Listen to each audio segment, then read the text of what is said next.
तो चलिए इस क्लास में हम जानते हैं मनुष्य जन्म का उद्देश्य, मनुष्य जीवन का उद्देश्य शास्त्रों के अनुसार क्या है। तो देखिए हमारे शास्त्र क्या कहते हैं। हमारे शास्त्र कहते हैं कि मनुर्भव अर्थात मनुष्य बनो। अर्थात हम मनुष्य को ही शास्त्र ये बोल रहे हैं कि मनुष्य बनो। तो मतलब इससे हमें यहाँ समझ में आ रहा है कि मनुष्य का शरीर धारण कर लेने मात्र से आप मनुष्य नहीं होते हैं।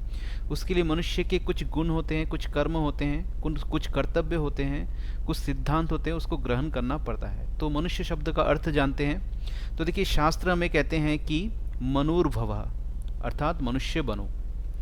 तो मनुष्य किसे कहा गया है हमारे शास्त्र के अनुसार, उसको जानते हैं।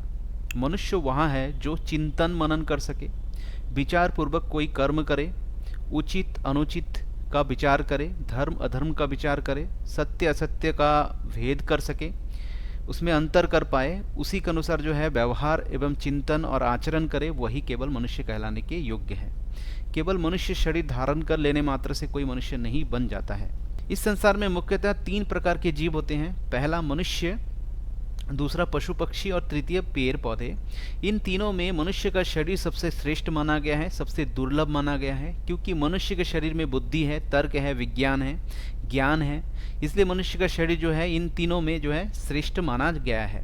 क्योंकि पशु पक्षी जो है चिंतन मनन नहीं कर सकते, विचार नहीं कर सकते, सत्य असत्य धर्म अधर्म का जो है उचित अनुचित का वो भेदभाव नहीं कर सकते। हमें मुक्ति प्राप्त करने के लिए ही इस शरीर को दिया गया है, मनुष्य का शरीर दिया गया है। दुखों से मुक्ति प्राप्त करने के लिए हमें यहाँ शरीर दिया गया है। मोक्ष की प्राप्ति के लिए हमें यहाँ शरीर दिया गया है। मोक्ष अर्थात परम आनंद, ऐसी स्थिति जहाँ पर न सुख हो न दुख हो, संभाव की स्थिति। तो मनुष्य शरीर का मुख्य उद्देश्य है मोक्ष। मोक्ष का अर्थ होता है मुक्ति। दुखों से मुक्ति ही मोक्ष है। दुखों का अत्यंत अभाव हो जाना ही मुक्त हो जाना है, मोक्ष प्राप्ति है। अर्थात ये शरीर रहते ही मोक्ष प्राप्त करके दुखों से मुक्त हो जाने के लिए ही मनुष्य का शरीर प्राप्त हुआ है, और जिसके साधन है वेद और शास्त्र। जब तक हम वेद शास्त्र को नहीं जानेंगे तब तक हम जो है सही गलत धर्म अधर्म उचित अनुचित में जो है भेदभाव नहीं कर पाएंगे, चिंतन मनन नहीं कर पाएंगे, आध्यात्मिक जो है उन्नति नहीं कर पाएंगे, हमारे विचारों में डेवलपमेंट नहीं हो पाएगा, हम जो है मनुष्य नहीं बन पाएंगे। तो मनुष्य शरीर का एकमात्र उद्देश्य है मोक्ष और मुक्ति। किससे? दुखों से। और दुखों का अंत तभी हो पाएगा जब हम सत्य का ग्रहण करेंगे, असत्य का त्याग करेंगे। वेद शास्त्र के अनुसार जो कर्म बताए गए मनुष्यों को करने के लिए वही कर्म करेंगे, और उन कर्मों को जो निषिद्ध कर्म होते हैं उनको जो है त्याग देंगे। देखिए कर्म 2 प्रकार के होते हैं, एक विहित कर्म, एक निषिद्ध कर्म।